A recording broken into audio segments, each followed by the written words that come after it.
mega de menage de hita pakanto menika rapani boni santa de menai Jesus hallelujah hallelujah hallelujah Amen స్తోత్రం స్తోత్రం స్తోత్రం స్తోత్రం పరిశుద్ధాత్మ దేవుడు ఎక్కడ ఉన్నాడో అక్కడ స్వాతంత్ర్యం ఉన్నది పరిశుద్ధాత్మ దేవుడు ఎక్కడ ఉన్నాడో అక్కడ విడుదల ఉన్నది శనివారము సాయంకాలం అన్నప్పుడు పరిశుద్ధాత్మ యొక్క కూటము మన సంఘములో జరిగే సమయము ఈ సమయము పరిశుద్ధాత్మ యొక్క సమయమై ఉన్నది అందువల్ల అందరూ ఆత్మను నింపబడండి అగ్ని అభిషేకం చేత నింపబడండి ఆమేన్ హల్లెలూయా హల్లెలూయా హల్లెలూయా హల్లెలూయా ఆమేన్ స్తోత్రం స్తోత్రం స్తోత్రం అగ్ని మండాలి నాలో అగ్ని మండాలి పరలోక రాజా అగ్ని మండాలి అగ్ని మండాలి నాలో అగ్ని మండాలి పరలోక రాజా అగ్ని మండాలి అగ్ని మండాలి నాలో అగ్ని మండాలి పరలోక రాజా అగ్ని మండాలి అగ్ని మండాలి నాలో అగ్ని మండాలి పరలోక రాజా అగ్ని మండాలి అగ్ని మండాలి నాలో అగ్ని మండాలి పరలోక రాజా అగ్ని మండాలి ఆమేన్ హల్లెలూయా హల్లెలూయా నిమతుట మెనక సుమనాతుట మెన మేకట మెనాయ లేఖిత భక్త మెనకట పాని వలి సంతుట మెనాయ జీసస్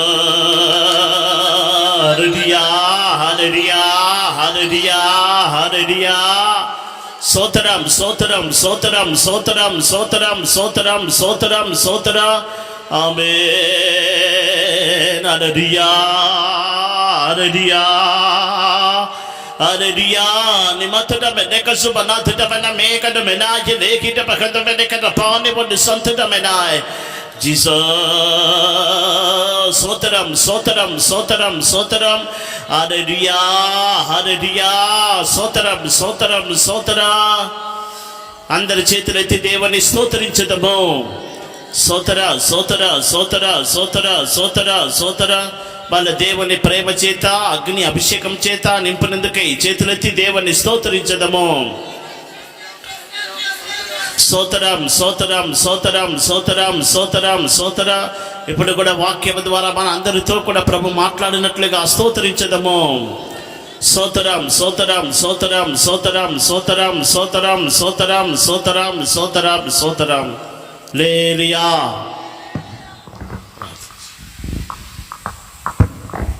స్తోత్రం స్తోత్రం స్తోత్రం మహాపరిశుద్ధుడా జీవాధిపతి నీకు స్తోత్రం చెల్లిస్తున్నాం తండ్రి గడిచిన కాలమంతా నీ సముఖం మాతో ఉంచి నడిపించినందుకే స్తోత్రం మీ దైవదాసులను ప్రేరేపించి ప్రభా ఈ ప్రాంతంలో ఈ సువార్త కూటాలు జరిపించడానికి మీరు ఇచ్చిన సహాయం కొరకై నీకు స్తోత్రం గడిచిన దినాలన్నిట ప్రభా స్తోత్రం ఈ కూటాలలో మీరు దేవుడిగా క్రియ చేస్తూ వచ్చిన మార్గములన్నిటి కొరకై నీకు స్తోత్రం విశేషంగా 7వ దినమందు జరుగుతున్నటువంటి ఈ సువార్త యొక్క కూటాన్ని మీరు ఆశీర్వదించి నడిపించమని వేడుకొనుచున్నాం ఈ సమయంలో మీ దాసులు నీ పక్షమై నిలబడుతుండగా రెట్టింపైన అభిషేకం ఇచ్చి ప్రభా స్తోత్రం దేవాది దేవుడిగా మీరు క్రియ చేయమని వేడుకొనుచున్నాము తండ్రి స్తోత్రం దేవాది దేవుడిగా మీ దాసులు మీ పక్షమై పడుచున్న ప్రయాస వ్యర్థం కాకున్నట్లుగా ప్రజలు అది నీరు కట్టి ఫలింపబడినట్లుగా క్రియ చేయమని వేడుకొనుచున్నాము తండ్రి స్తోత్రం ఈ సమయంలో వాక్యం వినుటకును వాక్యం ధ్యానించుటకును చదువుటకును ప్రభా అందరికీ మనసు దయచేయమని వేడుకొనుచున్నాము తండ్రి స్తోత్రం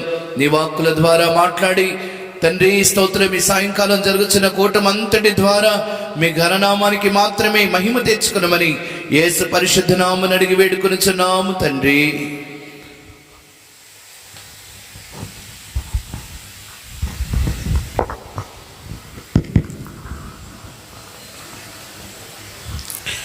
హల్లెలూయా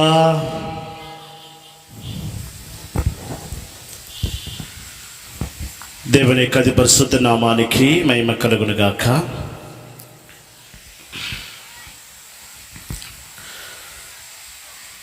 గత 6 దినములు జరిగినటువంటి కూటములన్నిటినీ ప్రభు మన అందరికీ ఆశీర్వాదంగా మార్చి ఉన్నాడు.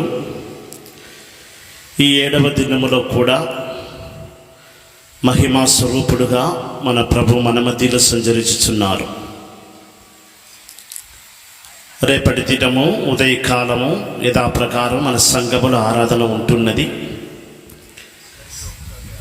అందరికీ, సుల్తాన్ నగర్లో ఉన్న వారికి, గూడూరులో ఉన్న వారికి అంతా ఒకే స్థలంలో మన సంఘములో మచిలీపట్నంలో ఆరాధన జరిపించబడను.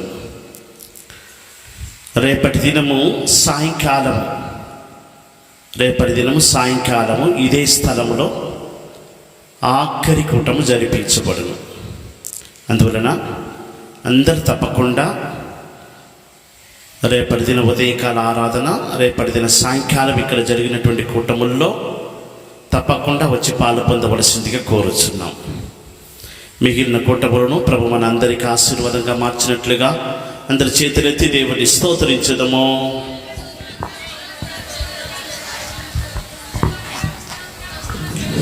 సోతరం సోతరం సోతరం సోతరం సోతరం సోతరం సోతరం సోతరం సోతరం సోతరం సోతరం.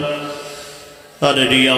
Praise the lord, praise the lord, praise the lord, praise the lord, praise the lord, praise the lord, praise the lord, praise the lord, praise the lord. సోతరం సోతరం సోతరం సోతరం సోతరం సోతరం సోతరం. ఈ సాయంకాల సమయంలో కూడా పరిశుద్ధాత్మ దేవుడు మహిమతో మన మధ్యలో సంచరించుచున్నారు.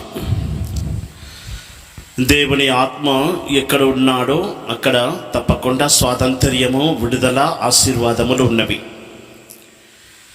దేవుని సన్నిధికి వచ్చినటువంటి మనమందరము వచ్చినట్టే వట్టి చేతులతో తిరిగి వెళ్ళకూడదు.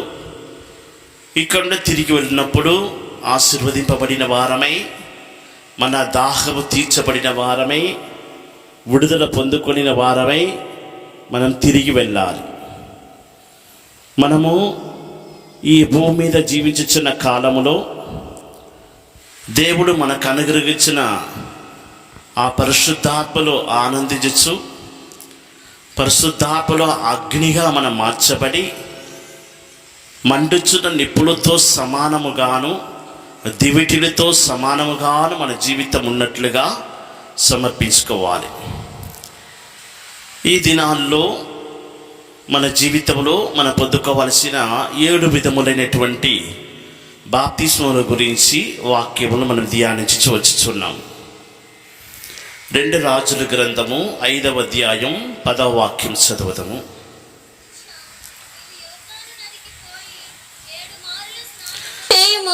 నీ ఒళ్ళు మరలా బాగై నీవు శుద్ధుడ వగుదువని అతనితో చెప్పుటకు ఒక దూతను పంపెను. 14వ వాక్యం. అతడు పోయి దైవజనుడు చెప్పినట్లు యోర్దాను నదిలో 7 మారులు మునుగగా అతని దేహము పసిపిల్ల దేహము వలనై అతడు శుద్ధుడాయెను. దేవుని కది పరిశుద్ధ నామానికి మహిమ కలుగునుగాక. 2 రాజుల గ్రంథము 5వ అధ్యాయం 10వ వాక్యములో ఇప్పుడు మనం చదివినటువంటి వాక్య భాగములో ఎలీషా ప్రవక్త సిరియా దేశపు సైన్యాధిపతి అయిన నయమానుతో మాట్లాడినటువంటి ఆ వాక్యముల గురించి చదివి ఉన్నాం. నీవు వెళ్ళి యోర్దాను నదికి పోయి 7 మార్లు మునిగి స్నానం చెయ్యము, అప్పుడు నీ ఒళ్ళు బాగై శుద్ధుడ వగుదవని ఒక దూతతో చెప్పి పంపిస్తున్నాడు. అలాగే ఆ నయమాను వెళ్ళి ఎలీషా ప్రవక్త చెప్పినట్టే ఆ యోర్దాను నదిలో 7 మార్లు మునిగి స్నానం చేయగా అతని దేహము ఒక పసిపిల్ల దేహం వలె మార్చబడినది. మీరు మారు మనసు పొంది మార్పు నొంది చిన్నపిల్లల వంటి వారైతేనే, పసిపిల్లల వంటి వారైతేనే దేవుని రాజ్యములో ప్రవేశించగలరు. మనము మార్పు నొందాలి. పసిపిల్ల దేహం వలె మన దేహము మార్చబడినట్లుగా నయమాను ఏలాగో నీటిలో 7 సార్లు మునిగాడో మన జీవితంలో మనం పొందుకొనవలసిన 7 విధములైనటువంటి స్నానములు ఉన్నవి. ఇంకొక విధంగా చెప్పాలంటే మనం పొందుకోవలసిన 7 విధములైన బాప్తిస్మములు ఉన్నవి. ఆ దినమున నయమాన జీవితములైతే అక్షర ప్రకారం నిధిగా దృష్టాంతముగా సంభవించి ఉన్నది. ఈ యుగాంతములను మనకైతే ఈ వాక్యములు ఆత్మ సంబంధమైన రీతిగా మన పట్ల నెరవేర్చబడుచున్నది. మేమైతే ఆత్మ సంబంధమైన వాటిని ఆత్మ సంబంధమైన సంగతులతో సరిచూచుచు ఆత్మ నేర్పు మాటలతో మేము మీకు వాక్యమును బోధించుచున్నాము. ఆ దినములైతే అక్షర ప్రకారం రీతిగా నయమాను నీటిలో 7 సార్లు మునిగి ఉన్నాడు. మనమైతే మునుగవలసిన 7 విధములైనటువంటి స్నానములు ఉన్నవి. దాని గురించి ఈ దినాల్లో వాక్యమును మనము ధ్యానించు వచ్చుచున్నాం. దానిలో మొదటిది నీటి బాప్తీసము. 7 విధములైన బాప్తీసములో మొదటిది నీళ్ళ బాప్తీసము, రెండవదిగా పరిశుద్ధాత్మ యొక్క బాప్తీసము, మూడవదిగా అగ్నితో బాప్తీసము, నాలుగవదిగా శ్రమలో బాప్తీసము, ఐదవదిగా సముద్రములో బాప్తీసము, ఆరవదిగా మేఘములో బాప్తీసము. ఈ 6 విధమైన మునుగుదల, ఈ 6 విధములైన బాప్తీసములు మన జీవితంలో నెరవేర్చబడినప్పుడు ఆఖరిగా 7వదిగా మనము పొందవలసిన ఒక బాప్తీసం ఉంటున్నది. దేవుని స్తోత్రం. గత దినముల్లో నీళ్ళ బాప్తీసముల గురించి వాక్యములు విని ఉన్నాం. నా వెంట నేనైతే మీకు నీళ్లతో బాప్తీసం ఇచ్చుచున్నాను, నా వెంట వచ్చువాడు పరిశుద్ధాత్మతోడు అగ్నితోడు మీకు బాప్తీసం ఇచ్చువాడు అని బాప్తీసం ఇచ్చిన యోహాను చెప్పినట్లుగా రెండవ బాప్తీసం అనేది పరిశుద్ధాత్మ యొక్క బాప్తీసం. దాని గురించి మనము వాక్యమును విని ఉన్నాం. ఆ 120 మంది పెంతెకోస్తు దినమున మేడ గదిలో వారు ప్రార్థన చేయించు పరిశుద్ధాత్మ కొరకు కనిపెట్టుచున్నప్పుడు పరిశుద్ధాత్మ దేవుడు వారందరి మీదకి వచ్చి ఉన్నారు. వారు పరిశుద్ధాత్మ యొక్క బాప్తీసము పొంది ఉన్నారు. అప్పటి నుంచి ఈ భూమి మీద 2000 సంవత్సరములుగా పరిశుద్ధాత్మ దేవుడు ఈ భూమి మీద క్రియ చేయుచున్నాడు, సంఘములో క్రియ చేయుచున్నాడు. దాని గురించి మనం వివరంగా గత కాలముల్లో వాక్యములు తెలుసుకొని ఉన్నాం. నా వెంట వచ్చేవాడు పరిశుద్ధాత్మతో మాత్రమే గాక అగ్నితో మీకు బాప్తీసం ఇచ్చేవాడై ఉన్నాడు. అగ్నితో పొందుచున్న బాప్తీసం అనేది ఎలాంటిది అని నిన్నటి దినమున మనం వాక్యమును తేటగా తెలుసుకొని ఉన్నాం.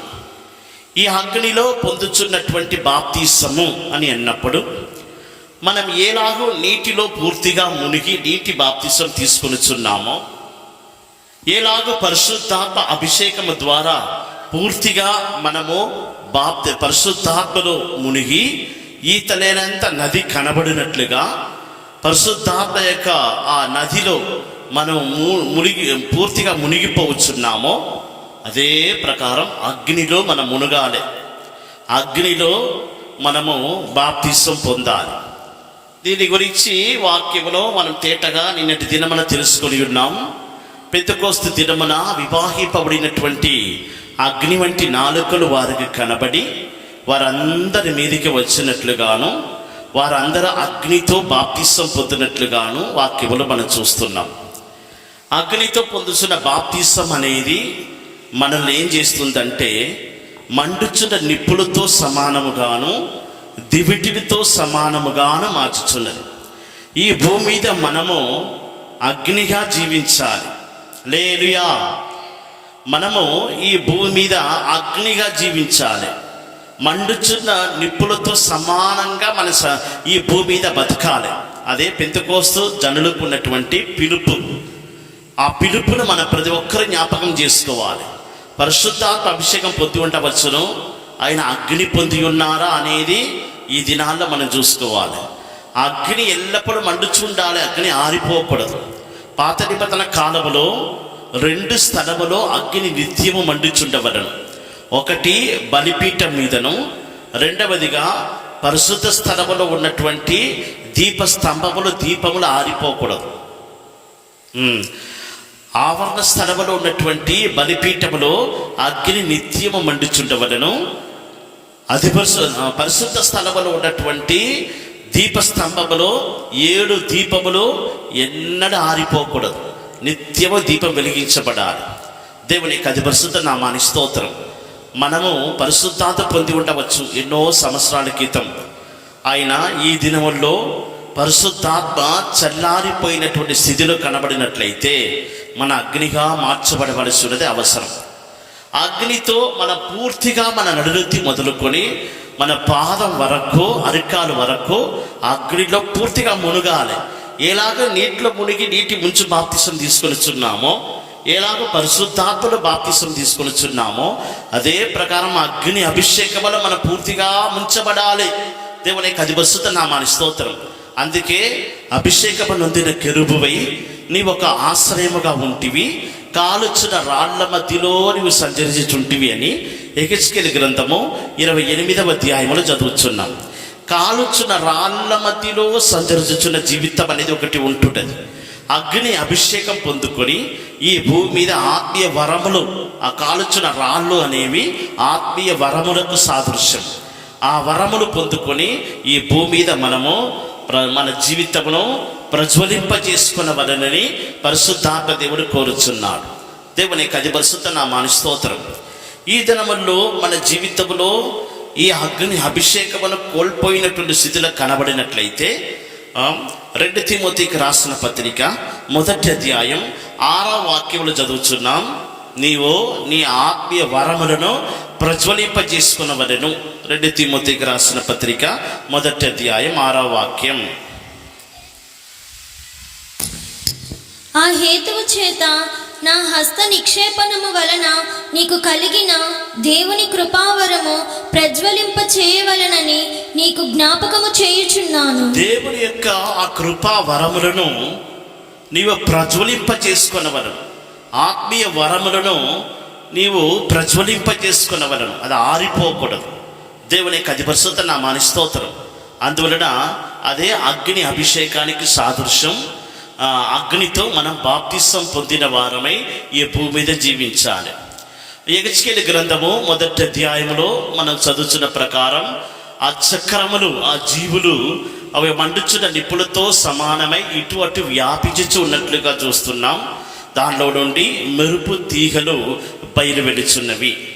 దేవునికి అది పరిశుద్ధ నామానికి స్తోత్రం. ఇది అగ్ని అభిషేకము అనేది అగ్నితో మనం పూర్తిగా ముంచబడాలి అనేది మనము నిన్నటి దినమున వాక్యమును తెలుసుకొని ఉన్నాం.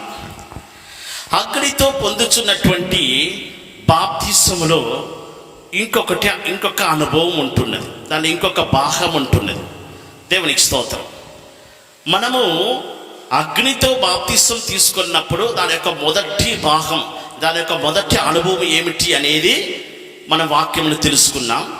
ఇప్పుడు ఈ అగ్ని అభిషేకములో ఉన్నటువంటి మరొక భాగముల గురించి, అగ్ని బాప్తిసములో ఉన్నటువంటి మరొక భాగముల గురించి తెలుసుకునబోతున్నాం. తప్పకుండా మనము ఈ అగ్నితో మన బాప్తిసం పొందవలసిందే. దేవునికి స్తోత్రం.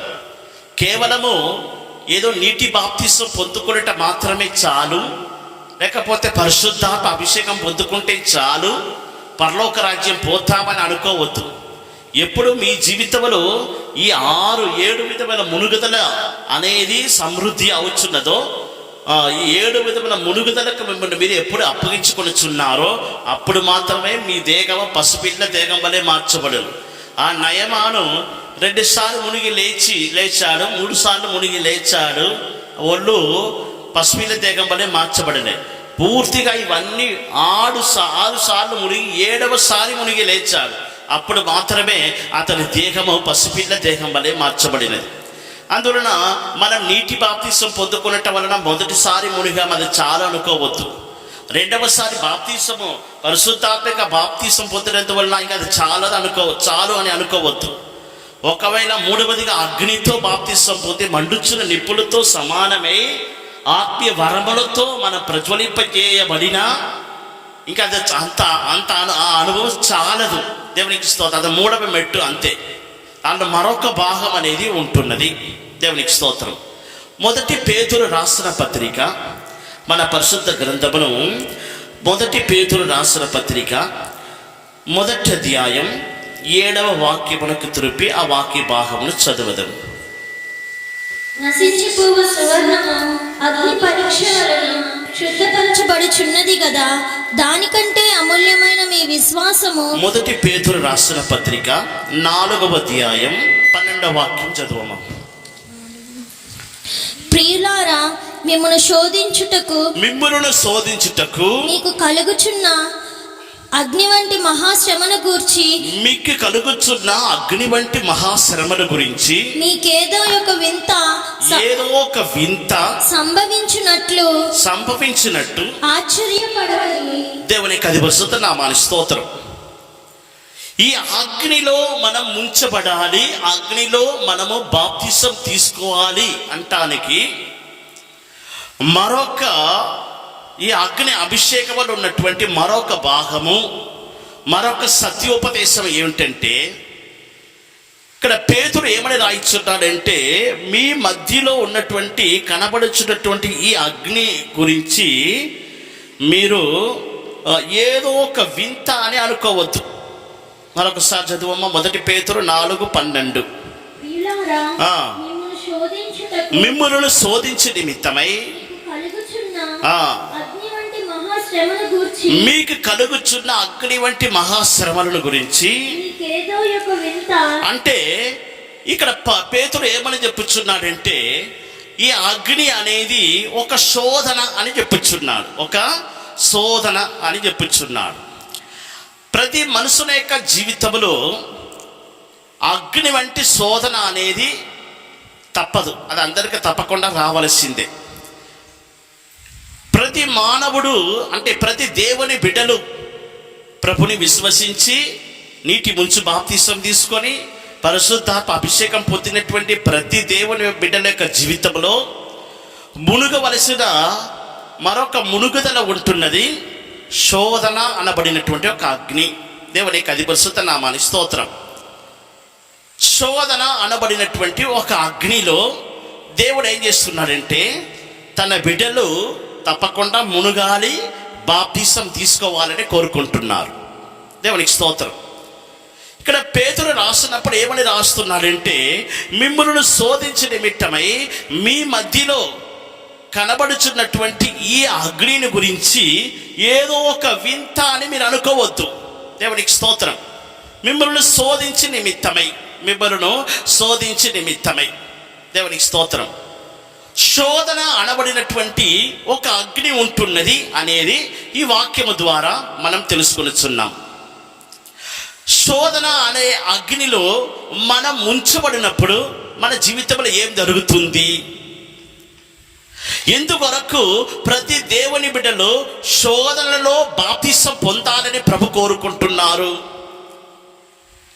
ఈ దినాల్లో మనము జీవించుచున్నటువంటి ఈ క్రైస్తవ జీవితంలో అనేకులు ఏమనుకుంటున్నారంటే, ఈ జీవితము ఏ శోధనలు లేని ఒక జీవితముగా, ఏ బాధ లేని ఒక జీవితముగా, ఇలాగే అన్ని సమాధానంగా అలాగే ఇలా మన జీవితము కొనసాగిస్తూ ఉన్నట్లయితే అది ఎంతో సంతోషంగా ఉంటుంది అని అనుకుంటున్నారు. దేవునికి అది పరిశుద్ధ నామానికి స్తోత్రం. శోధన అని అన్నప్పుడు అపవాదికి ఇవ్వబడిన పేరు ఏంటంటే శోధించువాడు. లూకా సువార్త 4వ అధ్యాయంలో యేసు ప్రభుని ఆ 40 దినములు ఉపవాసం ముగించిన తరువాత అపవాది శోధించినట్లుగా వాక్యములో మనం చూస్తున్నాం. అపవాది యేసు ప్రభుని శోధించే ఆ సందర్భములలో అతనికి ఇవ్వబడిన పేరు ఏమిటంటే, అతడు చదవండి లూకా సువార్త 4వ అధ్యాయం 2వ వచనం. అపవాది చేత శోధింపబడుచుండెను. ఆ దినములలో ఆయన ఏమీయో తినలేదు.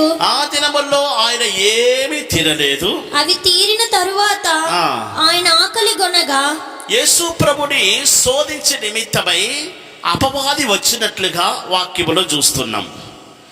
శోధించువాడు అపవాది ఉన్నాడు.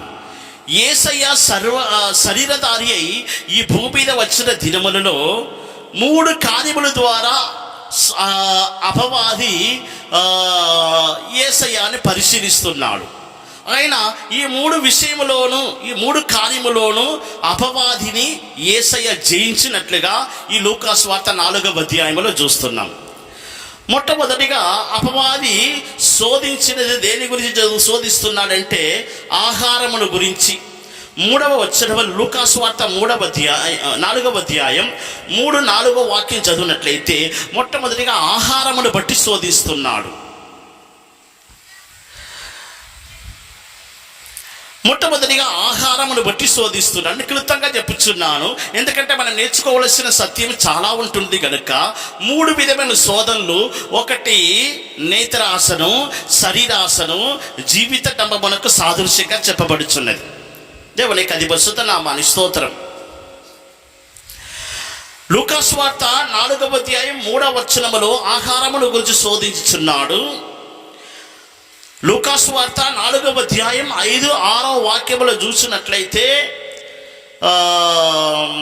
నేత్రాసను గురించి శోధించుచున్నాడు. ఆహారమును గురించి 3-4 వాక్యములు మనం చూస్తున్నాం. 5-6 వచనములు చూసినట్లయితే సమస్త రాజ్యములను చూపించుచున్నాడు. చూపు అంటే అది నేత్ర ఆశకు సాదృశ్యంగా కనబడుచున్నది. లూకాసు వార్త 4వ అధ్యాయం 8వ వచనములు మనం చూసినట్లయితే జీవిత డంబముల గురించి శోధన. ఈ 3 విధమైన శోధనలు మనం చూసినట్లయితే నేత్రాశలు, శరీరాశలు, జీవిత డంబముల గురించిన శోధన అనేది అపవాది తీసుకొని వచ్చినట్లుగా వాక్యములు మనం చూస్తున్నాం. దేవునికి స్తోత్రం. అయినా యేసయ్య వీటిని జయించి ఉన్నాడు, మనుష్య కుమారుడుగా జయించి ఉన్నాడు. దేవునికి అది పరిశుద్ధ నామానికి స్తోత్రం. ఈ భూమి మీద మానవుడు శోధింపబడుచున్నాడు. ఇంకొక విధంగా చెప్పాలంటే దేవుని బిడ్డలైన వారు శోధింపబడుచున్నాడు. ప్రతి దేవుని బిడ్డలైన వారు శోధింపబడుచున్న ఒక కాలం అనేది మానవునికి నియమించబడి ఉన్నది. దేవునికి స్తోత్రం. నాకు శోధన అనేది వద్దు అని అంటానికి వీల్లేదు. నీ దేహము, నీ ఒడ్లు బాగై నీ దేహము పసిపిల్ల దేహం వలె మార్చబడాలంటే అగ్ని అనబడినటువంటి శోధనలో తప్పకుండా నీవు మునుగవలసిందే. అగ్ని అనబడినటువంటి ఆ శోధన, మీ మధ్యలో ఉన్నటువంటి ఈ అగ్ని వంటి శోధన గురించి మీరు ఏదో ఒక వింత అని అనుకోవద్దని పేతురు రాస్తున్నాడు. అగ్ని శోధనను అగ్నికి పోల్చి చెప్పుచున్నాడు. దేవునికి అది పరిశుద్ధ నామానికి స్తోత్రం. తప్పకుండా ఈ అగ్ని వంటి శోధన అనేది ప్రతి దేవుడి బిడ్డ యొక్క జీవితంలో జరగవలసిందే. ఈ శోధనలో యేసయ్య మునిగి వెళ్ళి ఉన్నాడంటే మనం తప్పకుండా మునిగి వెళ్ళాల్సిందే కదా. దేవునికి అది పరిశుద్ధ నామానికి స్తోత్రం. సో ఆ పరిశోధించువాడు, మానవుని శోధించువాడు, పరిశీలించువాడు, అంటే మానవునికి పరీక్ష పెట్టి శోధించేవాడు యేసు ప్రభుని ఆ దినమున లూకాసు వార్త 4వ అధ్యాయంలో శోధించినట్లుగాను యేసు ప్రభు జయించినట్లుగాను చూస్తున్నాం. దేవునికి స్తోత్రం. ఈ శోధన ఎందుకు కలుగుతుంది? ప్రతి దేవుని బిడ్డ యొక్క జీవితంలో ఎందుకు శోధన వస్తుంది? ఎందుకు శోధన కలుగుచున్నది? మనం ఎందుకు ఈ శోధన అనబడినటువంటి ఈ అగ్నిలో ముంచబడాలి? యాకోబు రాసిన పత్రిక 1వ అధ్యాయములకు మన పరిశుద్ధ గ్రంథమును తిరుపునప్పుడు, యాకోబు రాసిన పత్రిక 1వ అధ్యాయం 12వ వాక్యము నుండి చదవండి. యాకోబు రాసిన పత్రిక 1వ అధ్యాయం 12వ వచనము నుండి. శోధన సహించువాడు ధన్యుడు, అతడు శోధనకు నిలిచిన వాడై ప్రభువు తన్ను ప్రేమించు వారికి వాగ్దానము చేసిన జీవ కిరీటము పొందును. దేవుడు కీడు విషయమై శోధింపబడనేరడు. ఆయన ఎవరిని శోధింపడు గనుక ఎవడైనను శోధింపబడినప్పుడు నేను దేవుని చేత శోధింపబడుచున్నానని అనకూడదు. ప్రతివాడును తన స్వకీయమైన దురాశ చేత ఈడ్వబడి మరులు కోల్పబడిన వాడై శోధింపబడును. దేవునికి అది పరిశుద్ధ నామానికి స్తోత్రం. ప్రతి దేవుని బిడ్డ యొక్క జీవితంలో శోధన అనబడినటువంటి ఆ అగ్నిలో ఎందుకు ముంచబడుచున్నారు? ఎందుకు మనిషికి ఆ దేవుని బిడ్డలకు శోధన అనేది కలుగుచున్నది? ఇక్కడ యాకోబు తన పత్రికలో తేటగా చెప్పుచున్నాడు, దేవుడు మానవుణ్ణి శోధించువాడు కాడు. మళ్ళా వాక్యం చదువమ్మా. దేవుడు కీడు విషయమై శోధింపబడనేరడు, ఆయన ఎవరిని శోధింపడు గనుక. ఆయన ఎవరిని శోధింపడు. హల్లెలూయా. కష్టాలు వచ్చినప్పుడు, బాధలు వచ్చినప్పుడు, దుఃఖం వచ్చినప్పుడు, సమస్యలు వచ్చినప్పుడు దేవుని బిడ్డలు దేవుని ప్రశ్న అడుగుతారు, నాకెందుకు ఈ శోధన కలిగింది ప్రభువా? నాకెందుకు ఈ కష్టాలు వచ్చినాయి ప్రభువా? నీకు కన్ను లేదా? నీకు ముక్కు లేదా? నీకు చెవి లేదా? నా కష్టాలు వినబడట్లేదా? నా కష్టాలు నీకు కనబడట్లేదా అని దేవుని ప్రశ్న అడుగుతూ ఉంటారు.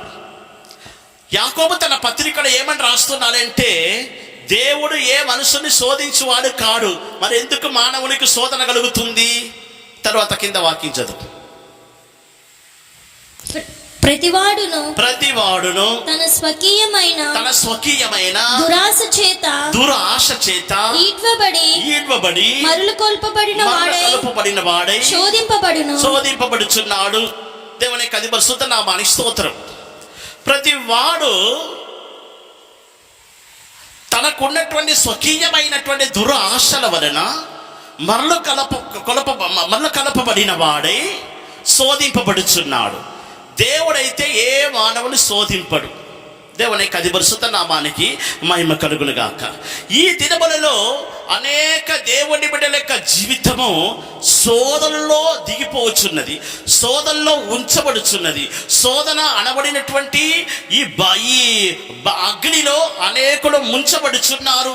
దేవునికి స్తోత్రం. ఇది తప్పకుండా మన జీవితంలో జరగవలసిందే. కానీ ఈ శోధనను మనము మునిగి లేచి జయించవలసిన ఒక మార్గం అనేది ఒకటి ఉంటున్నది. దేవునికి స్తోత్రం. శోధన అని మనకు గుర్తు వచ్చినప్పుడు మొట్టమొదటిగా గుర్తు వచ్చే మన జ్ఞాపకానికి వచ్చినటువంటి ఒక వ్యక్తి పాత నిబంధన కాలంలో ఉన్నాడు. అతని పేరేంటంటే భక్తుడైన యోబు. యోబుకు కలిగినటువంటి శోధన అనేది ఎలాంటిది అని మనకందరికీ బాగా తెలుసు. మనకేదైనా కష్టాలు బాధలు వస్తే మనం ఏమంటాము?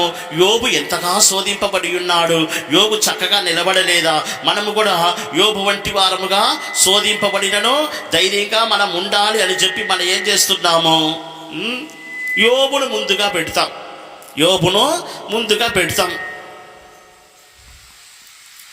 యోబు ఎందుకు శోధించబడ్డాడు?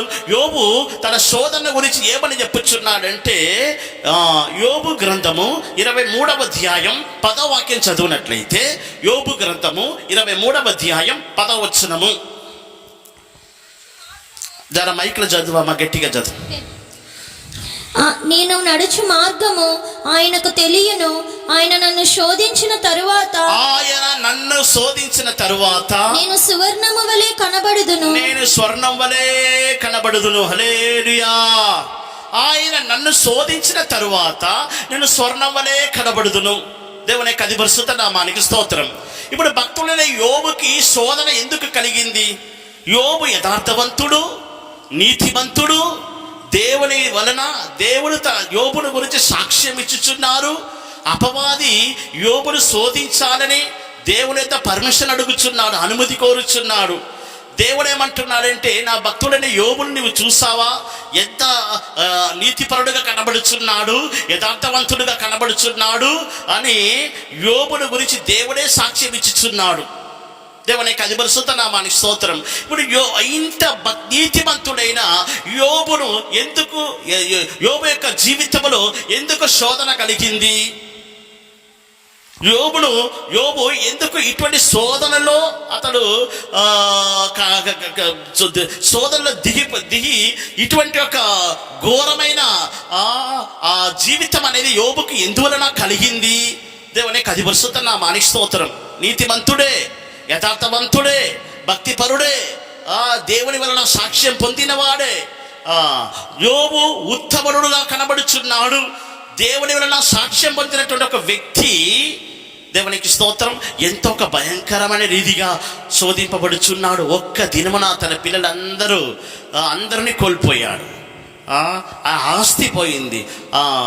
ఆయన ఏదో ఒక విధమైనటువంటి ఒక రోగం అతని శరీరంలో రోగము అతని పట్టుకున్నది. ఎంతో బాధపడుచున్నాడు. దేవుని కదిపరుస్తున్న నామాని స్తోత్రం. యోబు నీతిమంతుడైనప్పటికీ, యోబు యథార్థవంతుడైనప్పటికీ, యోబు ఒక శోధనలో కనబడినట్లుగా ఆ శోధించు వాడిన అపవాది వచ్చి యోబును పరిశీలించుచున్నాడు, యోబును శోధించుచున్నాడు. యోబు ఒక అగ్ని మధ్యలో వెళ్ళుచున్నాడు. అందుకే ఏమని చెప్పుచున్నాడు? ఆయనను శోధించిన తరువాత నేను స్వచ్ఛ స్వర్ణముగా మార్చబడుదను. దేవుని కదిపరుస్తున్న నామాని స్తోత్రం. యోబు ఇంత గొప్ప ఒక భక్తి పరుడుగా ఉన్నప్పటికీ అతనిలో అతను శోధించినట్లుగా అతను కనబడినటువంటి ఒక పొరపాటు అనేది ఒకటి ఉంటున్నది. దేవునికి స్తోత్రం. యోబు మంచివాడే. ఆయనను యోబుకున్నటువంటి అతనిలో కనబడినటువంటి ఒక పొరపాటు ఏంటంటే, యోబు గ్రంథము 3వ అధ్యాయం 25, 26 వచనములు. ఏది వచ్చినని నేను బహుగా భయపడి తినో అదే నాకు సంభవించుచున్నది. ఏది వచ్చునని నేను బహుగా భయపడితినో అదే నాకు సంభవించి ఉన్నది. నాకు భీతి పుట్టించినదే నా మీదకి వచ్చుచున్నది.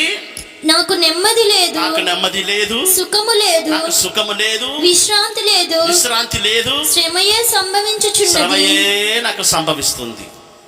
ఏది వచ్చునని నేను బహుగా భయపడితినో అదే నాకు సంభవించినది.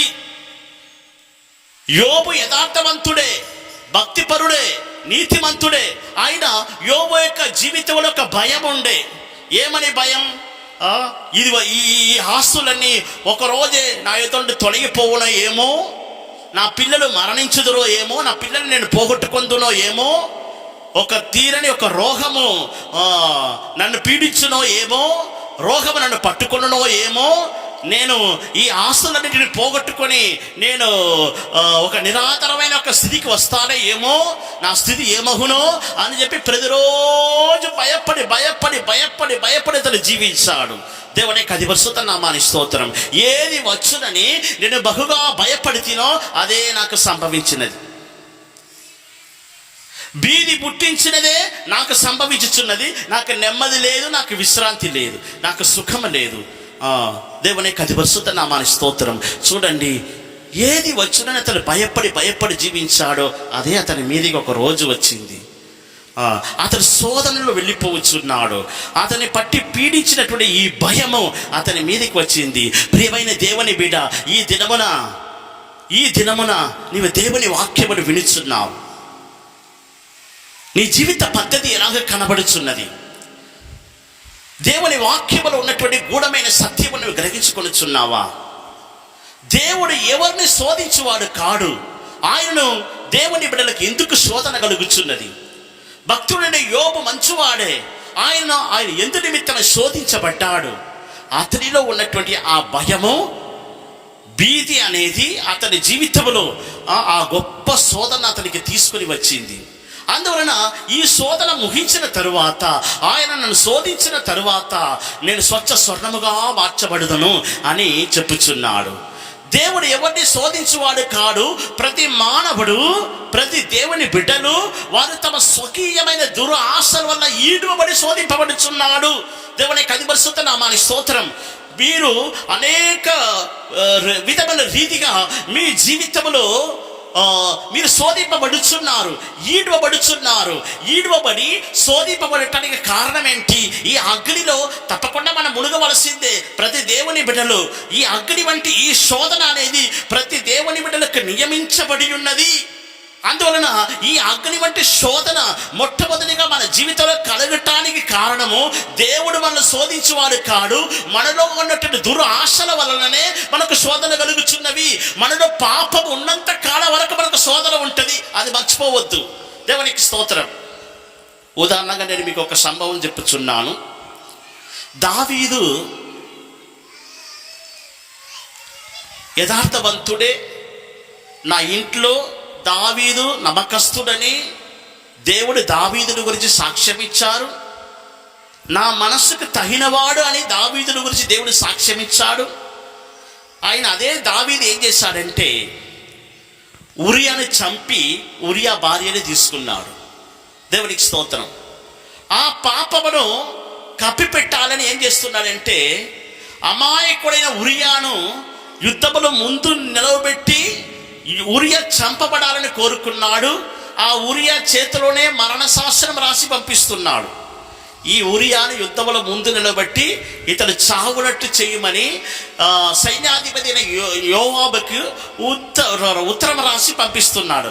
మరణ శాసనం రాసి ఆ ఉరియా చేతికే ఇచ్చి పంపిస్తున్నాడు. దేవునికి అది పరిశుద్ధ నామానికి స్తోత్రం. ఆ ఉరియా తనకు విధించబడినటువంటి మరణ శాసనం తన చేతిలో పట్టుకొని ఆ యుద్ధమునకు వెళ్ళుచున్నాడు. యుద్ధం జరుగుతున్నది. సైన్యము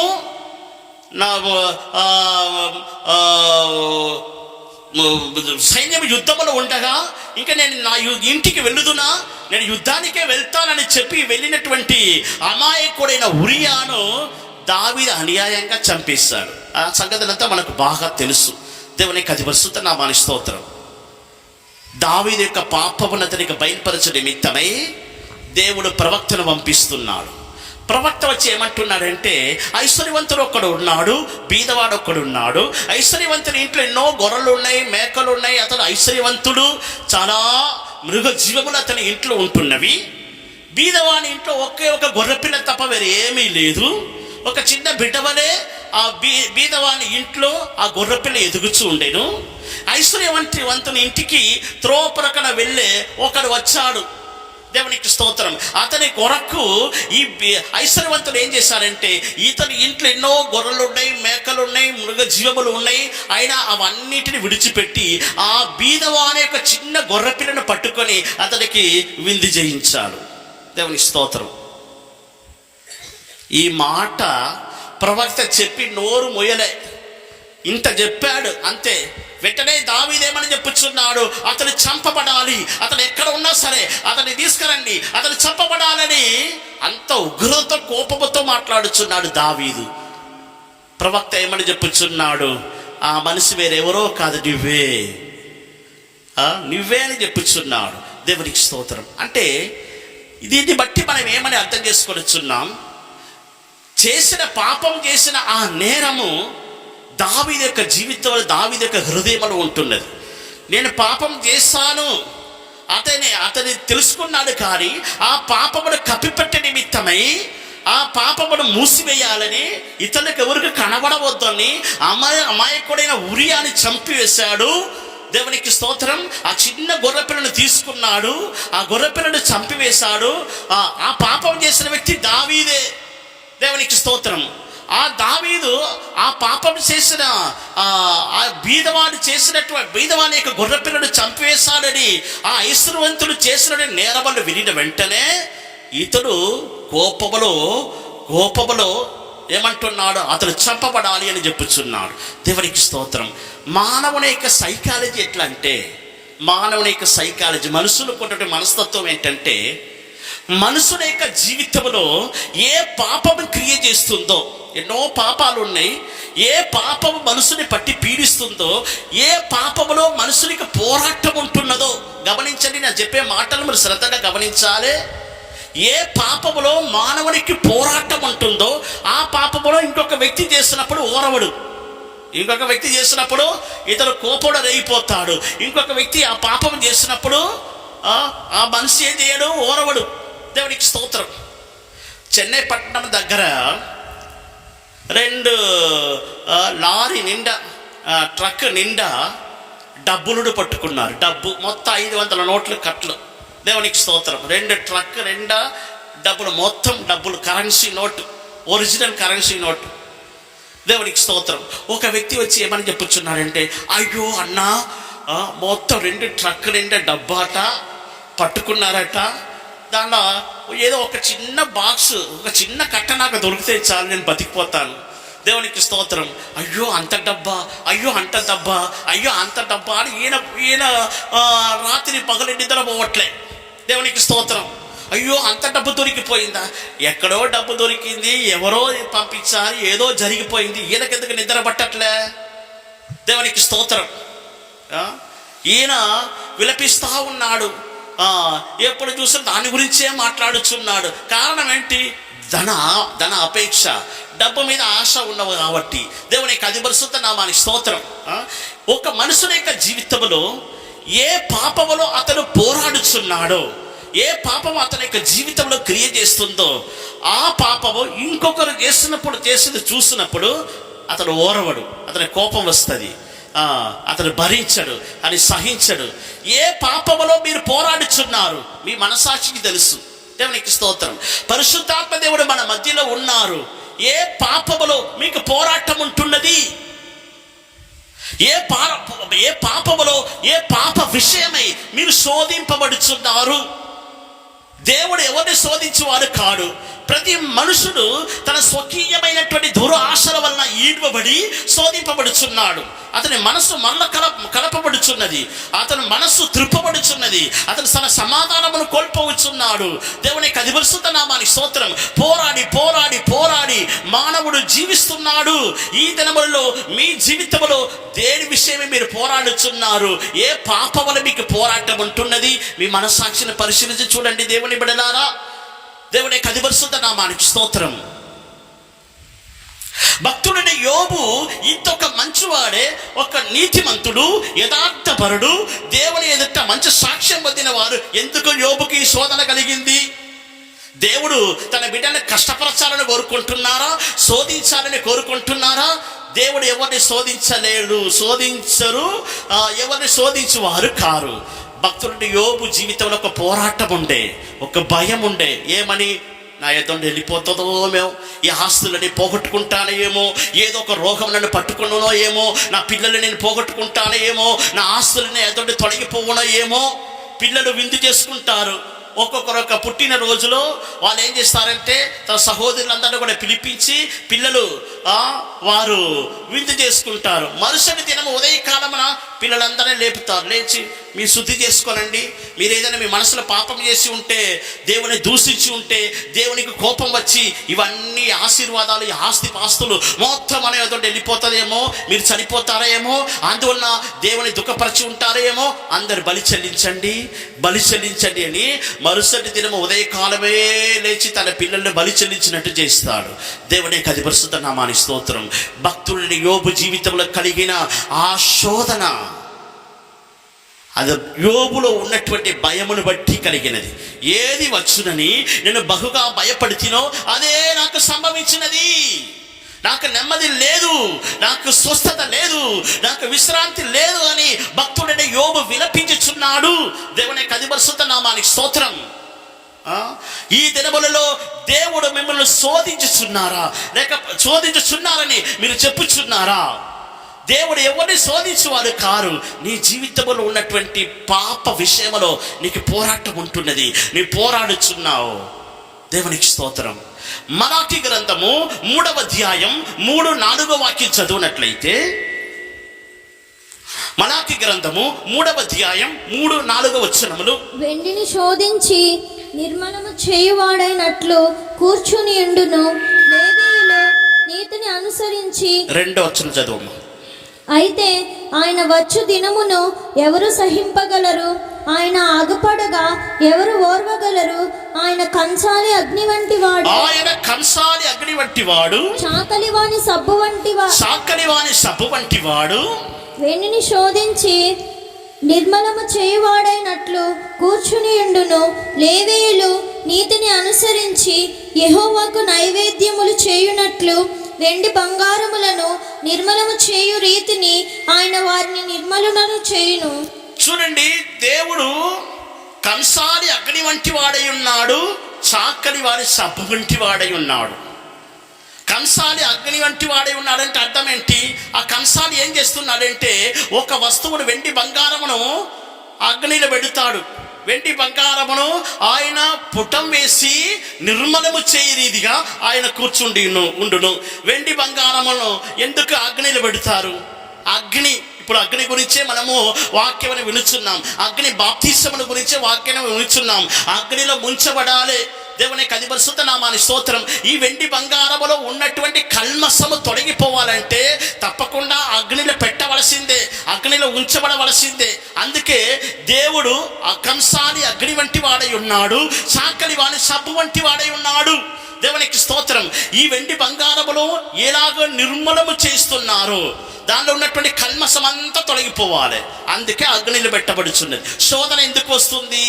నీకు శోధన, నువ్వు ఎందుకు శోధింపబడుచున్నావు? ఎందుకు నీకు పోరాటం అంటున్నది? ఎందుకు అగ్నిలో పెట్టబడుచున్నావు? ఎందుకు అగ్నిలో ముంచబడుచున్నావు? నీలో ఉన్న కల్మసం తొలగిపోవాలి. దేవునికి స్తోత్రం. శోధన అనేది నీ జీవితంలో కలిగినట్లయితే నీలో ఉన్నటువంటి కల్మషం తొలగిపోనట్లుగా, ఆయనను శోధించిన తరువాత నేను స్వచ్ఛ స్వర్ణముగా మారుదను.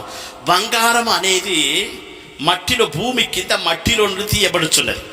బంగారమును తీసి ఏం చేస్తారంటే అగ్నిలో పెడతారు.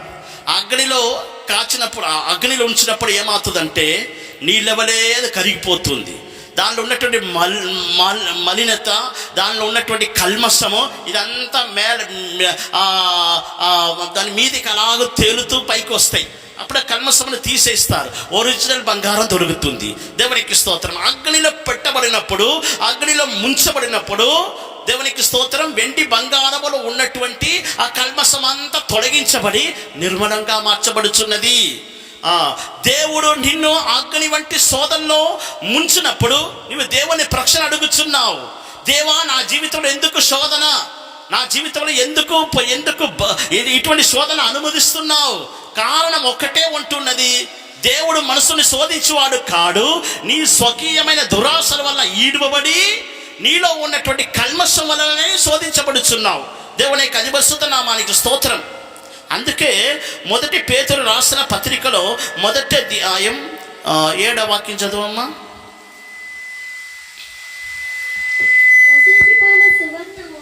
అగ్ని పరీక్ష వలన శుద్ధపరచబడుచున్నది కదా, దానికంటే అమూల్యమైన మీ విశ్వాసము ఈ శోధనల చేత పరీక్షకు నిలిచినదై యేసుక్రీస్తు ప్రత్యక్షమైనప్పుడు మీకు మెప్పును, మహిమయు, ఘనతయు కలుగుటకు కారణమగును. ఈ శోధన చేత నీకు మెప్పు, మహిమ కలుగుటకు అది కారణమగుచున్నది. దేవునికి స్తోత్రం. అందువలన ఈ శోధన అనబడినటువంటి ఈ అగ్నిలో తప్పకుండా ముంచబడవలసిందే. ఎందుకొరకు? నిన్ను బాధ పెట్టాలని కాదు, నిన్ను హింసించాలని కాదు. దేవుడు నిన్ను ఇంత మాత్రము నేను శోధించువాడు కాడు. నీలో ఉన్న స్వకీయమైన దురాశలనే ఆ కల్మషము నీలో తొలగిపోనట్లుగా తప్పకుండా నీవు అగ్ని బాప్తిసం పొందవలసిందే. దేవునికి స్తోత్రం. నువ్వు అగ్నిలో ఉంచబడవలసిందే. ఆయన కంసాలి అగ్ని వంటి వాడై ఉన్నాడు, సాకలి వాని సబ్బు వంటి వాడై ఉన్నాడు. సబ్బు ఎంతగా మనం ఉపయోగిస్తున్నామో అంతకంతగా మన బట్టల్లో, మన జీవితంలో ఉన్నటువంటి మరకలో కల్మషం అంతా తొలగిపోతుంది. అవునా కాదా? ఎంతకంతగా అగ్నిలో మనం పెట్టబడుచున్నామో, అగ్ని బాప్తిసము, అగ్నిలో ముంచబడుచున్నామో, శోధింపబడుచున్నామో, దేనిలో మన ఏ విషయం మనకు పోరాటాలు, శోధనలు ఉంటుందో ఆ కల్మషము వలనే, మనలో ఉన్నటువంటి పాపము వలనే, మనలో ఉన్నటువంటి దురాశల వలనే మనం ఈడుబడి శోధింపబడుచున్నాం. దేవునికి స్తోత్రం. ఏ విషయంలోనూ, ఏ పాపములోనూ నీకు పోరాటం లేదు అనుకో, నీకు శోధన లేదు. దేవునికి స్తోత్రం. వాక్య ఆధారం ఎక్కడ ఉన్నది? ఏ పాపములోనూ నీకు పోరాటం లేదు, ఏ పాపములో నీకు పోరాటం లేదు. అలాగైతే నీకు శోధన లేదు. వాక్యం ఎక్కడ ఉంటున్నది? చదవండి. 1 పేతురు రాసిన పత్రిక 4వ అధ్యాయం 2వ వాక్యం.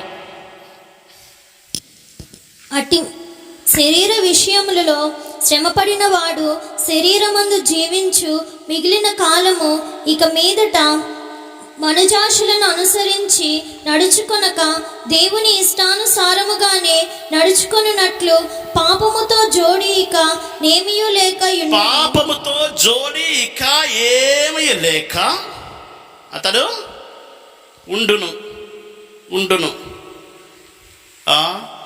మూల భాషలో ఏమని రాయబడి ఉన్నదంటే పాపముతో ఇంకా జోలి ఏమీ లేక ఇంకా విశ్రాంతితో ఉంటాడని రాయబడి. రెస్ట్ తీసుకుంటాడు. పాపముల పోరాటం లేదా, నీకు రెస్ట్. పాపములో నీకు పోరాటము, ఫలానా విషయంలో ఫలానా పాపములో నాకు పోరాటం ఉంటుంది అది అని నీవు చెప్పినంత కాలం వరకు నీకు నెమ్మది ఉండదు. నీకు శోధనలు ఉంటుంది, ఏ పాపమైనా సరే. దేవునికి స్తోత్రం. ఎప్పుడు నువ్వు అగ్నిలో ముంచబడి అగ్నిలో బాప్తిసం తీసుకొని నువ్వు బయటకు వస్తున్నావో అప్పుడు నీలో ఉన్నటువంటి కల్మషము తొలగించబడినది. ఆయన వెండి బంగారములను అగ్నిలో పుటం వేసినట్లుగా నిన్ను పుటం వేసినప్పుడు ఏమవుతుంది, నీలో ఉన్నటువంటి పాపము తొలగిపోవచ్చున్నది. భక్తుడైన యోబు చెప్పినట్టు ఆయనను శోధించిన తరువాత, అగ్నిలో పెట్టబడిన తరువాత, అగ్నిలో నన్ను ముంచిన తరువాత నేను స్వచ్ఛ స్వర్ణముగా మారదును. దేవునికి అధిపరిశుద్ధ నామానికి స్తోత్రం. అందువలన ఈ దినములలో మీరు అగ్నిలో ముంచబడి మీలో ఉన్నటువంటి కల్మషము, మీలో ఉన్నటువంటి పాపపు పోరాటము తొలగించబడి ఒక విశ్రాంతితో కూడినటువంటి ఒక జీవితము, నెమ్మదితో కూడినటువంటి ఒక జీవితము చేయనట్లుగా ఈ అగ్నిలో ముంచబడి బాప్తిసం తప్పకుండా పొందవలసిందే. దేవునికి అధిపరిశుద్ధ నామానికి స్తోత్రం. అది నీ మేలు కొరకే ప్రభు చేస్తున్నాడు. నీలో ఉన్న కల్మషం తొలగిపోనట్లుగానే చేస్తున్నాడు. అందువలన ఈ అగ్నిని గురించి ఏదో గొప్ప వింత అని అనుకోవద్దు. అందుకే మొదటి పేతురు రాసిన పత్రికలో మనము 4:7 మనం చదివి ఉన్నాం, 4:12 చదివి ఉన్నాం. ఇది వింత అని అనుకొనిచున్నారు. మీ మధ్యలో మండుచున్న ఈ అగ్నిని గురించి, మిమ్మల్ని శోధించినట్లుగా మీ మధ్యలో మండుచున్న అగ్నిని గురించి ఏదో వింత, నాకు ఎవరికి కలిగని శోధన నాకు వచ్చింది, ఎవరికి జరగని ఆ బాధలు నాకు కలిగినాయి అని చెప్పి అనేకులు బాధపడుచున్నారు. దీన్ని వింత అని అనుకొనిచున్నారు. ఈ వింత అని అనుకోవద్దు. దేవునికి స్తోత్రం. నీ పాపములను ఒప్పుకోడు చెయ్యము, నీ దోషమును దేవుని ఎదుట ఒప్పుకోడు చెయ్యము. ఏ పాప విషయమని పోరాడుచున్నావో, దేని ద్వారా ఈడువబడి శోధింపబడుచున్నావో వాటిని దేవుని సన్నిధానంలో ఒప్పుకోలు చేసి మారు మనసు పొంది స్వచ్ఛ స్వర్ణముగా మార్చబడే నిమిత్తమే నీవు ఈ అగ్నిలో బాప్తిసం పొందవలనని ప్రభు కోరుచున్నాడు. దేవునికి అది పరిశుద్ధ నామానికి స్తోత్రం. అందుకే ప్రభు నీకు వాగ్దానం ఇస్తున్నాడు. ఏమని? నీ అగ్నిలో వెళ్ళినప్పుడు కాలిపోవు, జ్వాలలను కాల్చవు, నేను నీకు తోడే ఉండదని చెప్పుచున్నాడు. దానియేలు గ్రంథంలో చదివినట్లయితే అగ్నిలో బాప్తిసం పొందిన 3 ఉన్నారు. ఎవరు? షద్రకు, మేషాకు, అబేద్నెగో. మనకందరికి బాగా తెలుసు. వారిని దేవుడు ఏం చేశారంటే అగ్నిలో ముంచేశారు. దేవునికి స్తోత్రం. అగ్నిలో ముంచినప్పుడు జరిగింది ఏంటంటే వారు శోధింపబడుచున్నారు. వారు ఏమంటున్నారంటే, నీవు నిలబెట్టిన ప్రతిమను మాత్రం నమస్కరించేది లేదు. దేవునికి స్తోత్రం. నీవు నిలబెట్టిన ప్రతిమను మేము నమస్కరించమని దేవునికి స్తోత్రం. దేవుని వరకు వైరాగ్యంగా ఉంటున్నారు. అగ్నిలో ముంచబడ్డారు, అగ్నిలో వేయబడ్డారు. అక్కడ జరిగినట్టు ఒక సంభవం ఏంటంటే 3 అగ్నిగుండముల పడవేశారు. ఆయన రాజు చూస్తున్నాడు, 4 కనబడినట్టు చూస్తున్నాడు. అందరిని పిలిచి అడుగుచున్నారు, మనం 3 కదా అగ్నిగుండముల పడవేశాము, 4 కనబడుచున్నారు. 4వ వాని రూపము దేవుని కుమారుడి రూపం పోలి ఉన్నది. హల్లెలూయా. ప్రియమైన దేవుని బిడ్డ, ఒకవేళ నీ జీవితంలో ఈ అగ్ని బాప్తిసం పొందినప్పుడు నీలో ఉన్నటువంటి కల్మషం వలన, నీలో ఉన్నటువంటి పాప స్వభావాల వలన శోధించబడినప్పుడు, అగ్ని గుండములో పడవేయబడినప్పుడు, అగ్ని బాప్తిసం పొందినప్పుడు ఒకవేళ నువ్వు అనుకోవచ్చు, అయ్యో నాకు కష్టాలు వచ్చినాయి, నాకు బాధలు వచ్చినాయి, నేను శోధింపబడుచున్నాను అని. నువ్వు మాత్రం కాదు, నీతో కూడా ఒకడు ఉన్నాడు. ఆయన అగ్ని గుండములో పడవేసినప్పుడు ఆయన నీతో కూడా ఉన్నాడు. ఆయనే 4వ వాని యొక్క రూపం కలిగినటువంటి దేవుని కుమారుడు. దేవునికి అది పరిశుద్ధ నామానికి మహిమ కలుగును గాక. నొక్కనే శోధింపబడుచున్నానని చెప్పవద్దు. నీ శోధన సమయంలో, నీ బాధలో, నీ అగ్ని గుండములో పడవేయబడినప్పుడు, నిప్పులో పడవేయబడినప్పుడు నీతో కూడా యేసయ్య ఉన్నాడు. ఆయన ఎన్నడూ నిన్ను చేయి విడిచిపెట్టడు. ఆయన నీతో కూడా నడుచువాడు, ఆయన నీతో కూడా సంచరించుచున్నవాడు. అగ్ని యేసయ్యకి ఏదైనా హాని కలుగజేస్తుందా? యేసయ్యకి ఏమి హాని కలుగజేయదు. ఆది యందు వాక్యం ఉండెను, ఆ వాక్యం దేవునితో ఉండెను, ఆ వాక్యం దేవుడై ఉండెను. సమస్తము ఆయన మూలముగా కలుగజేయబడినది. కలిగినది యావత్తు ఆయన లేకుండా కలుగజేయబడలే. అగ్నిని కలుగజేసినది ఆయనే. తన యజమాని, తను సృష్టించినటువంటి యజమానికి, తను కలుగజేసిన వానికి అగ్ని ఏదైనా హాని కలుగజేస్తుందా? దేవునికి స్తోత్రం. యేసు ప్రభువుకు అగ్ని హాని కలుగజేయలేదంటే నీకును హాని కలుగజేయదు. ఆయన నువ్వు నేర్చుకోవాల్సిన సత్యం ఏంటంటే, ఈ అగ్నిలో ముంచబడి బాప్తిసం తీసుకున్నప్పుడు ఆయన కంసాలి అగ్ని వంటి వాడై, సాకలి వాని సబ్బు వంటి వాడై ఉండి, నీలో ఉన్నటువంటి కల్మసము, నీలో ఏ విషయంలో ఏ పాప విషయంలో పోరాడుచున్నావో, ఏ పాపము నీకు పోరాటం కలుగజేస్తుందో అది నీ వద్ద తొలగిపో వరకు నీకు శోధనలు ఉంటున్నాయి. అంతవరకు అగ్నిని ముంచబడవలసిందే. దేవుని యొక్క పరిశుద్ధ నామానికి స్తోత్రం. ఈ దినమున నీ పాపమును దేవుని సన్నిధానంలో ఒప్పుకోలు చెయ్యము. నీవు ఏ పాప విషయంలో శోధింపబడుచున్నావో వాటిని దేవుని యొక్క సన్నిధానములు ఒప్పుకోలు చేసి పాపమును విడిచిపెట్టి మారు మనసు పొందినట్లయితే ఇక మీదట నీకు పోరాటం ఉండదు, నీకు శోధన ఉండదు. ఆయనను శోధించిన తరువాత స్వచ్ఛ స్వర్ణముగా మార్చబడుదవు. హల్లెలూయా. దేవుని యొక్క పరిశుద్ధ నామానికి మహిమ కలుగునుగాక. మనము నేర్చుకోవలసిన అగ్ని యొక్క రెండవ భాగముల గురించి తెలుసుకొని ఉన్నాం. ఇంతటితో అగ్ని బాప్తీసం అనేది ముగించబడుచున్నది. మొదటి బాప్తీసము నీళ్లతో బాప్తీసము, రెండవదిగా పరిశుద్ధాత్మల బాప్తీసము, మూడవదిగా అగ్నిలో బాప్తీసం. ఈ అగ్ని బాప్తీసంలో రెండు అనుభవాల గురించి ఈ దినాల్లో మనము వాక్యములు విని ఉన్నాం. ఇంతటితో అగ్ని బాప్తీసం అనేది ముగించబడుచున్నది. నాలుగవదిగా శ్రమలో బాప్తీసం. ఈ చిత్రపటమును మీరు చూసినట్లయితే సిలువ వేయబడినటువంటి యేసు ప్రభు యొక్క ఒక చిత్రపటం ఉన్నట్టు మనం చూస్తున్నాం. దేవునికి స్తోత్రం. అటు తరువాత సముద్రం యొక్క బాప్తీసము, అటు తరువాత మేఘములో బాప్తీసం. ఇప్పుడు మనము నీళ్ళ ద్వారా కలుగుతున్న బాప్తీసముల గురించి తెలుసుకున్నాం, పరిశుద్ధాత్మల బాప్తీసం గురించి తెలుసుకున్నాం, అగ్ని బాప్తీసముల గురించి తెలుసుకున్నాం. శ్రమలో బాప్తీసము అని ఒకటి ఉంటున్నది. గట్టి ఒక హల్లెలూయా చెప్పండి. దేవుని యొక్క అతి పరిశుద్ధ నామానికి మహిమ కలుగునుగాక. ప్రభు మనకు అనుగ్రహించినటువంటి సమయము కొలది ఈ శ్రమల గురించిన బాప్తీసముల గురించి మనము వాక్యం తెలుసుకుంటాం. లూకా సువార్త 12వ అధ్యాయం 50వ వాక్యం చదువుదాం. లూకా సువార్త 12వ అధ్యాయం 50వ వచనం. అయితే నేను పొందవలసిన బాప్తిస్మం ఉన్నది, అది నెరవేరు వరకు నేనెంతో ఇబ్బంది పడుచున్నాను. నేను పొందవలసిన బాప్తిసం ఒకటి ఉంటున్నది, అది నెరవేరు వరకు నేను ఎంతగానో ఇబ్బంది పడుచున్నాను. మరొకసారి చదువమ్మా. అయితే నేను పొందవలసిన బాప్తిస్మం ఉన్నది, నేను పొందవలసిన బాప్తిస్మం ఉన్నది, అది నెరవేరు వరకు నేనెంతో ఇబ్బంది పడుచున్నాను. ఈ మాట ఎవరు చెప్పిందంటే మన యేసయ్య చెప్పినటువంటి మాట. నేను పొందవలసిన బాప్తిసం ఉన్నది అని యేసయ్య ఈ మాట చెప్పుచున్నాడు. ఈ మాట ఎప్పుడు చెప్పారంటే యేసయ్య 30 సంవత్సరపు వయస్సు గలవాడైనప్పుడు నీటిలో ముంచి బాప్తీసం తీసుకున్నాడు. బాప్తీసం ఇచ్చిన యోహాను చేతులు. ఆ నీటిలో బాప్తీసం తీసుకున్న తరువాత వాక్యమును బోధించని ఆరంభించెను. నీటిలో మునిగి బాప్తీసం ఇచ్చిన యోహాను చేతిలో బాప్తీసం తీసుకున్నారు యేసయ్య. అటు తరువాత వాక్య ఉపదేశ సందర్భంలో యేసయ్య ఏమంటున్నారంటే నేను పొందవలసిన బాప్తీసం ఉన్నది అంటున్నాడు. ముందు పొందాడు బాప్తీసం. ఏ బాప్తీసము? నీటిలో మునిగి బాప్తీసం ఇచ్చిన యోహాను చేతిలో బాప్తీసం తీసుకున్నారు. నీటిలో బాప్తీసం తీసుకున్నారు. అటు తరువాత మరలా చెప్పుచున్న మాట ఈ మాట. ఈ ముందు చెప్పలే. ఏ బాప్తీసం నీటి ముంచి బాప్తీసం తీసుకున్న ముందు చెప్పిన మాట కాదు, అటు తరువాత చెప్పిన మాట. దేవుని యొక్క పరిశుద్ధ నామానికి స్తోత్రం. అలాగైతే ఏ బాప్తీసముల గురించి యేసయ్య ఈ మాట చెప్పుచున్నాడు?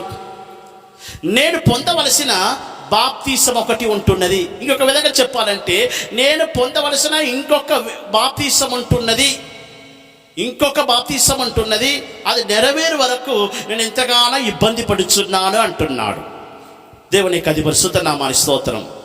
అంతకు ముందే ఎన్నో దినానికి ముందు బాప్తీసం ఇచ్చిన యోహాను చేతిలో నీటిలో మునిగి బాప్తీసం తీసుకున్న తరువాత మరలా చెప్పుచున్నాడు నేను పొందవలసిన మరొక బాప్తీసం ఉంటున్నది అని. దేవుని యొక్క పరిశుద్ధ నామానికి స్తోత్రం. ఇది ఏ బాప్తీసముల గురించి యేసయ్య చెప్పుచున్నాడు?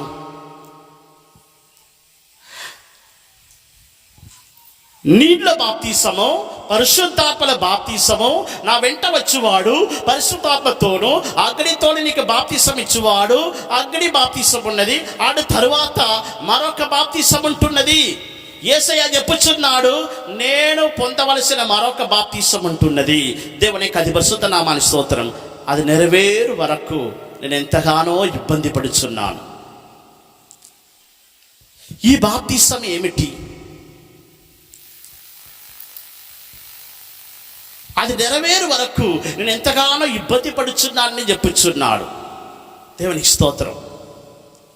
యేసు ప్రభుకి తండ్రి నాకు అనుగ్రహించినటువంటి ఈ గిన్నెలోనిది నేను త్రాగకుండునా అని గెత్సేమనే తోటలు అన్నారు. తండ్రి నాకు అనుగ్రహించినటువంటి ఈ గిన్నెలోనిది నేను త్రాగక ఉండునా. తండ్రి నాకు ఈ గిన్నెను అనుగ్రహించాడు. ఆ గిన్నెలో ఉండే తప్పకుండా నేను తాగవలసిందే. దేవునికి స్తోత్రం. అంటే యేసు ప్రభు తనకు కలుగబోచున్న ఆ శ్రమల గురించి, తను అనుభవించబోచున్న శ్రమల గురించి, ఆ శిలువ మరణముల గురించే ఈ మాట చెప్పుచున్నాడు. నేను ఇంకా మునుగవలసిన ఇంకొక మునుగుదల ఉన్నది. ఆ మునుగుదల ఏంటంటే శిలువ మరణమై ఉన్నది. దేవునికి అది పరిశుద్ధ నామానికి స్తోత్రం. నేను మునుగవలసిన ఇంకొక మునుగుదల ఉంటున్నది. నేను పొందవలసిన మరొక బాప్తిసం ఉంటున్నది. అది నెరవేరు వరకు నేను ఎంతగానో ఇబ్బంది పడుచున్నాను. అలాగైతే యేసు ప్రభు చెప్పుచున్నటువంటి ఆ మునుగుదల ఏంటి? ఆ 4వ మునుగుదల ఏంటంటే దేవునికి స్తోత్రం, శిలువ మరణమై ఉన్నది. తండ్రి అనుగ్రహించినటువంటి ఆ గిన్నెలోనిది నేను త్రాగక ఉందునా అని అడుగుచున్నాడు. దేవునికి స్తోత్రం. శ్రమ అనేది ఒక మునుగుదల, ఒక బాప్తిసం. శ్రమ అనేది ఒక బాప్తిసం. యేసు ప్రభు శ్రమలో, అంటే ఆ శిలువ మరణములో పూర్తిగా ముంచబడ్డాడు. ప్రభు యొక్క శిరస్సు మొదలుకొని పాదం వరకు ఘోరమైనటువంటి గాయములు, ఘోరమైనటువంటి ఆ హింసల వలన నడునెత్తి మొదలుకొని పాదం వరకు రక్తం కారుతూ ఉన్నది. తలలో ముళ్ళ కిరీటం పెట్టారు. ఆ ముళ్ళ కిరీటం పెట్టి ఆ ముళ్ళ కిరీటం మీద కర్రతో కొట్టారు.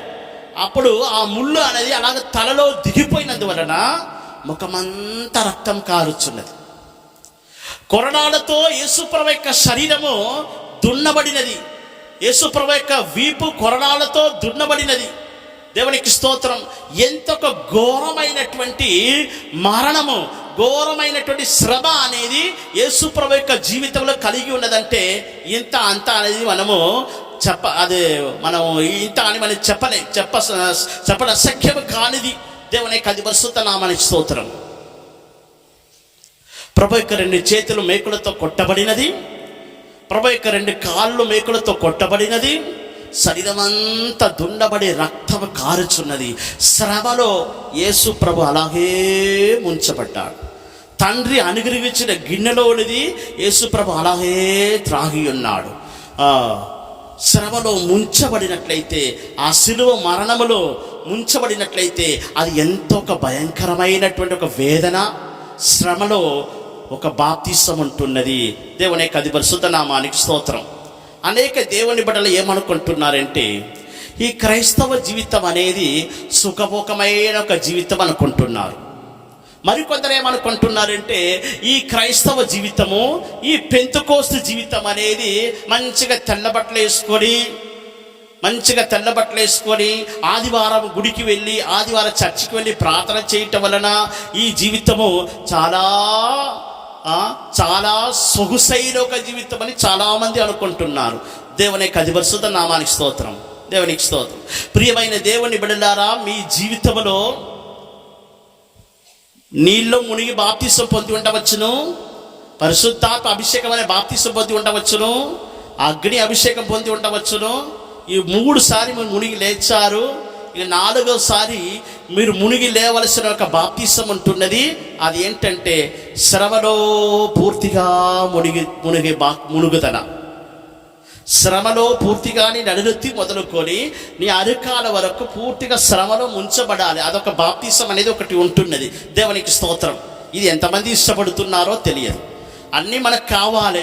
ఆశీర్వాదములు కావాలి, పరలోకము కావాలి, దేవుని సింహాసనం కావాలి, దేవుని యొక్క దీవెనలు కావాలి, పరిశుద్ధుల సహవాసం కావాలి, సంఘం కావాలి.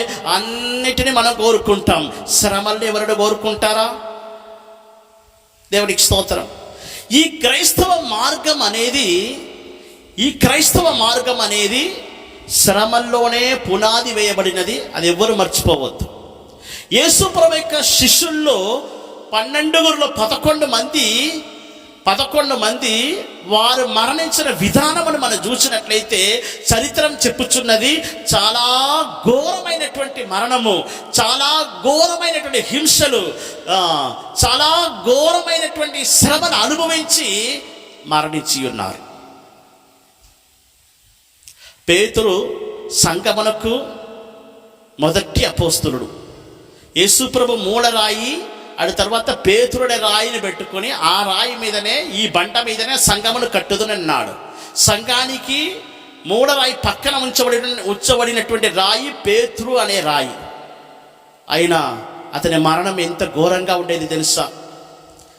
యేసుప్రభుని గురించి, ప్రభు యొక్క పునరుద్ధానముని గురించి ప్రసంగించినందువలన నీ యేసుప్రభు ఎలాగ సిలువ వేయబడ్డాడో అలాగే నేను సిలువ వేస్తామన్నారు. అప్పుడు పేతురు ఏమన్నాడంటే, నా యేసుప్రభు సిలువ వేయబడ్డారు, ఆయన వలే నేను కూడా సిలువ వేయబడటానికి నేను అర్హుణ్ణి కాను. అందువలన నన్ను సిలువలో తల కింద సిలువ వేయండి. ఆయనకు సమానుడుగా నన్ను సిలువ వేయబడటానికి నాకు అంత అర్హత నాకు లేదు అన్నాడు. పేతురుని తల కిందగా సిలువ వేసి చంపివేశారు. పౌలు తల నరికి పరిశుద్ధ పౌలు చంపివేయబడ్డారు. దేవునికి స్తోత్రం. యేసుప్రభు యొక్క శిష్యులందరికీ కలిగినటువంటి శ్రమ, యేసుప్రభు యొక్క శిష్యులందరికీ కలిగినటువంటి ఆ మరణము, ఆ వేదన అనేది మనం ఇంత అని మనం చెప్పలేం. అది మన నోటి మాటలు చెప్పలేం. అంతగా వారు శ్రమపరచబడి ఉన్నారు. శ్రమలో ఒక బాప్తీసం అనేది ఒకటి ఉంటున్నది. అది ఎవరికి తప్పదు. దేవునికి స్తోత్రం. ఈ దినాల్లో మనము ఏదో ఒక చిన్న నిందలు, ఒక చిన్న బాధలు, కష్టాలు వస్తే ఈ సంఘం మంచిది కాదు, ఈ పరిశుద్ధులు మంచి వాళ్ళు కారు, ఈ యేసుప్రభు మంచి దేవుడు కాడు, ఈ దేవుని బిడ్డలు మంచి వాళ్ళు కారు అని ఏదో మనం మాట్లాడుచున్నాం. దేవునికి స్తోత్రం. పరలోక రాజ్యం పోవాలంటే ఈ బాప్తీసం తీసుకుంటే, నీటిలో బాప్తీసం తీసుకుంటే చాలదు, పరిశుద్ధాత్మలో ఆ బాప్తీసం పొందుకొని ఉంటే చాలదు, అగ్నిలో బాప్తీసం పొందుకొని ఉంటే చాలదు. శ్రమల్లో ముంచబడితే ఎంతమంది నిలబడతాం?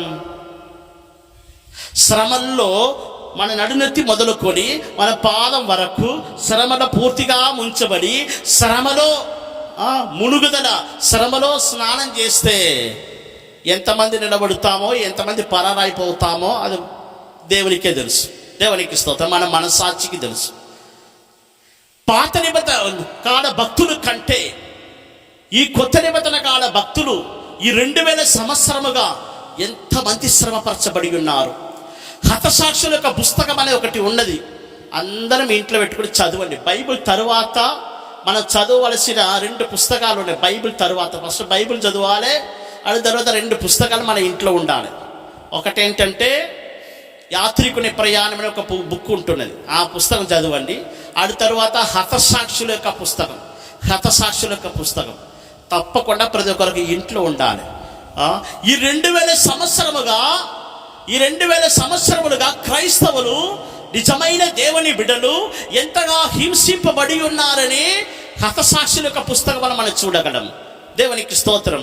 అలాగైతే శ్రమల్లో మనం ముంచబడి బాప్తిసం తీసుకున్నట్లయితే మనం ఎంతమంది నిలబడతామో, ఎంతమంది ఇంకా దేవుని విడిచిపెట్టి పారిపోతామో ఇంకా దేవునికే తెలుసు. మనం ఒక సమాధానకరమైనటువంటి ఒక దేశంలో జీవిస్తున్నాం, ఒక నెమ్మది కలిగినటువంటి ఒక దేశంలో మనం జీవిస్తున్నాం. అందువలన శ్రమలు ఏంటో మనకు తెలియట్లే, బాధ ఏంటో మనకు తెలియట్లే. దేవుని వాక్యము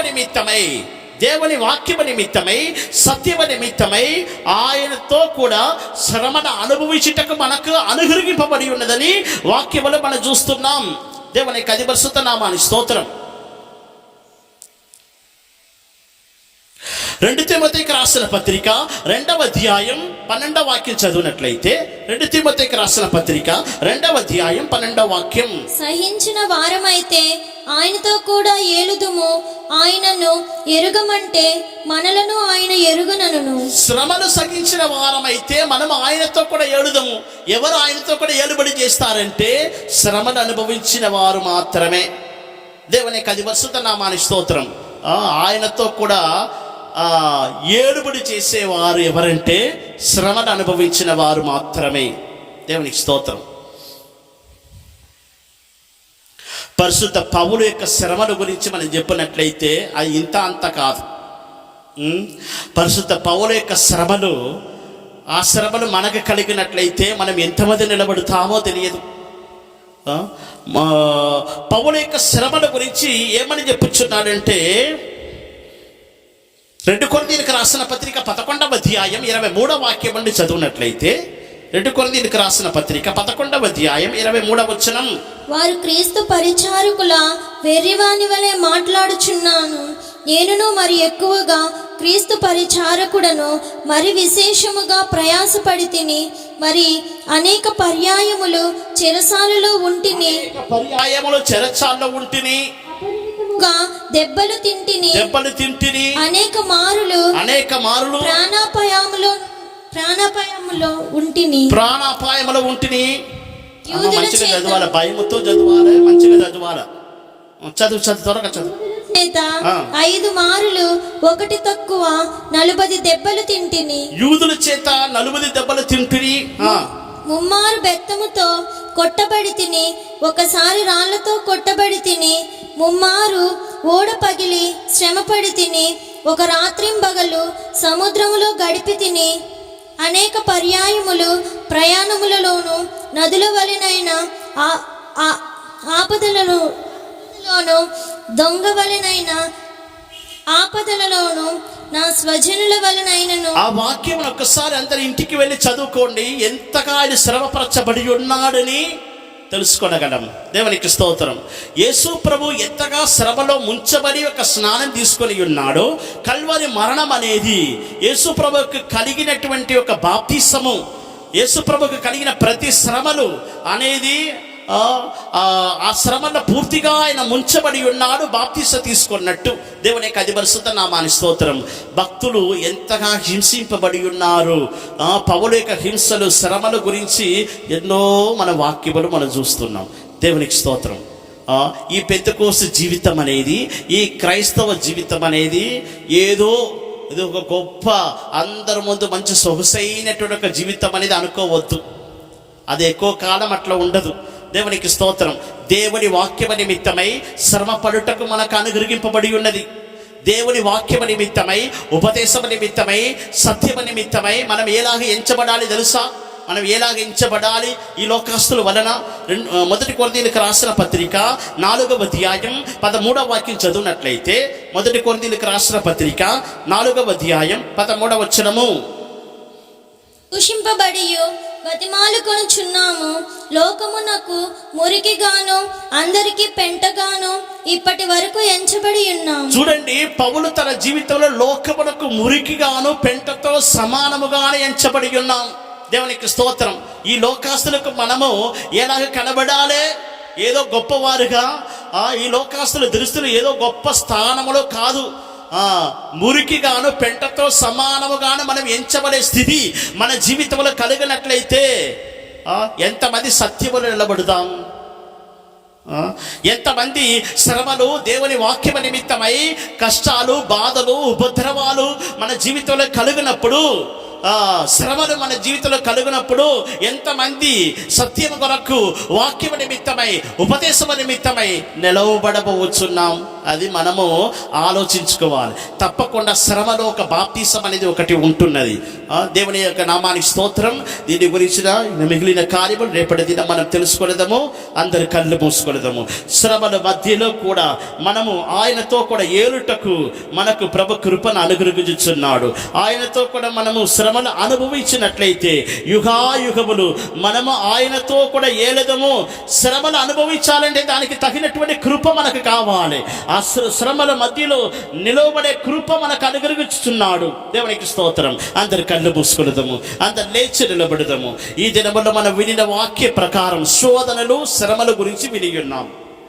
అగ్ని వంటి శోధనలు, శ్రమలో మనం ముంచబడాలి, శ్రమలో మన బాప్తిసం పొందాలి అని తెలుసుకొని ఉన్నాం. దేవుని వాక్యం నిమిత్తమై, ఉపదేశం నిమిత్తమై శ్రమల్లో మనం ముంచబడినప్పుడు మన జీవితం ఎలాగ ఉండబోచున్నది. కల్వరి మరణమును గురించే యేసయ్య అదొక బాప్తిసం అని చెప్పుచున్నాడు. నేను క్రీస్తుతో కూడా సిలువ వేయబడితిని అని పౌలు చెప్పుచున్నాడంటే, క్రీస్తుకు నియమించబడినటువంటి అదే సిలువ మరణము మన జీవితంలో కూడా తీరవలసిందే. మన ప్రతి ఒక్కరు క్రీస్తుతో కూడా సిలువ వేయబడవలసిన వారమే. మన క్రీస్తుతో కూడా సిలువ వేయబడినట్లయితే మనము కూడా ఆ శ్రమలో బాప్తిసం పొందుచున్నాం. నీ చేతులు మేకులతో కొట్టబడాలి, నీ కాళ్ళు మేకులతో కొట్టబడాలి, నీ శిరస్సు మీద ముళ్ళ కిరీటం పెట్టబడాలి, నీ శరీరం అంతా కొరడాలతో దున్నబడాలి.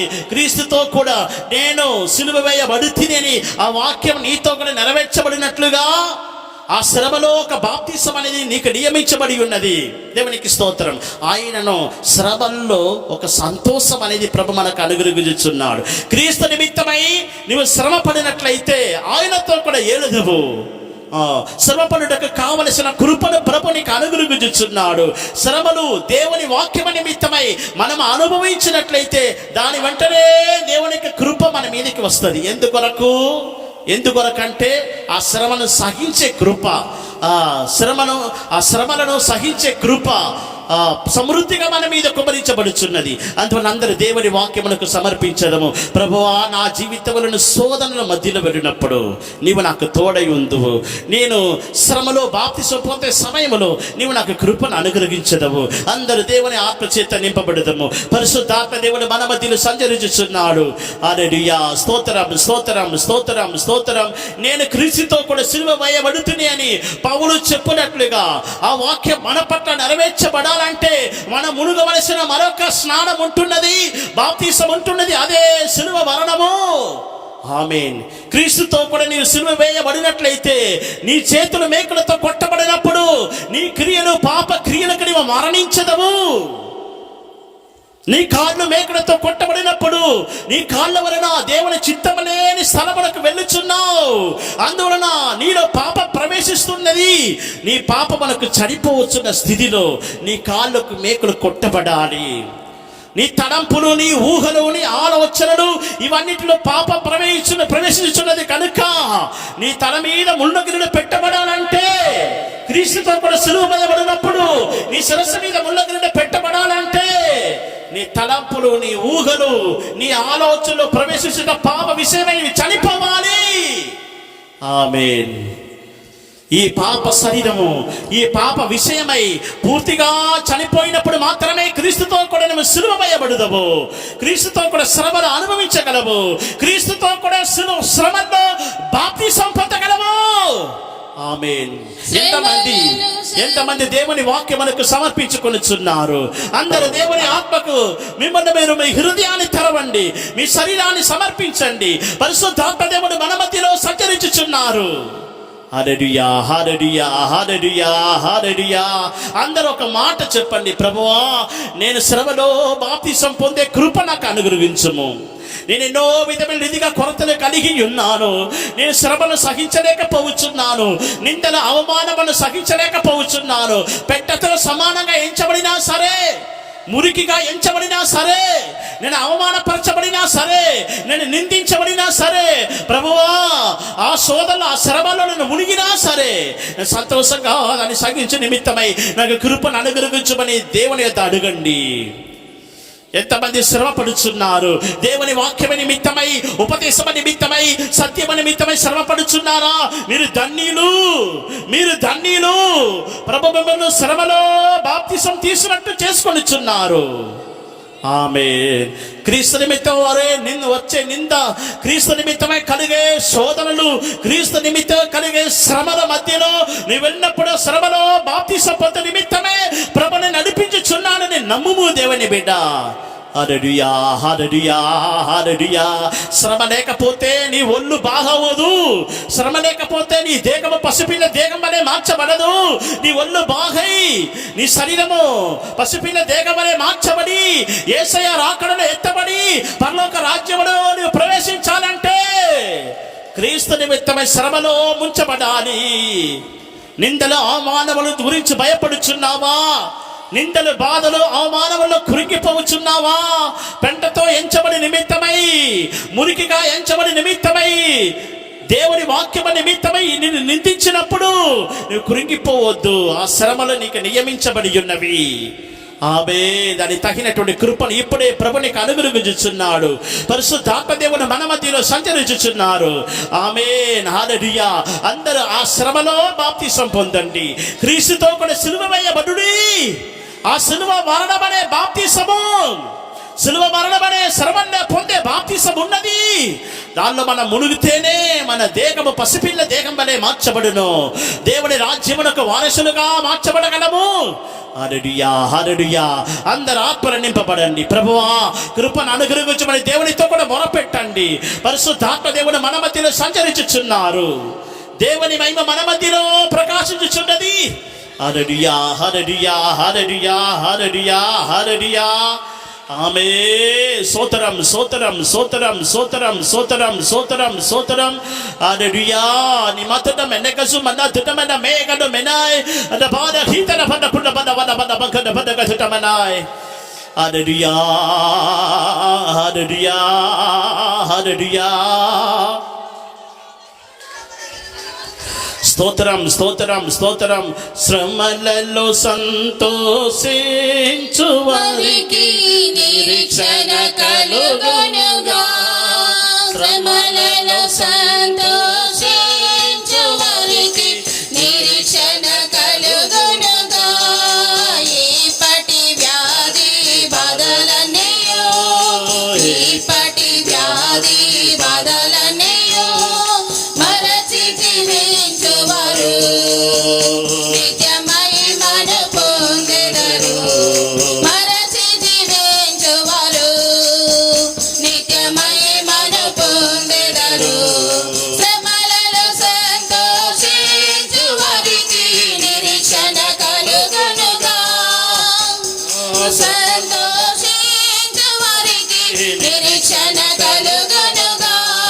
ఈపటి వ్యాధి బదలనియో, ఈపటి వ్యాధి బదలనియో మరచి జీవించువారు నిత్యమై మన పొందెదరు. హల్లెలూయా హల్లెలూయా హల్లెలూయా హల్లెలూయా.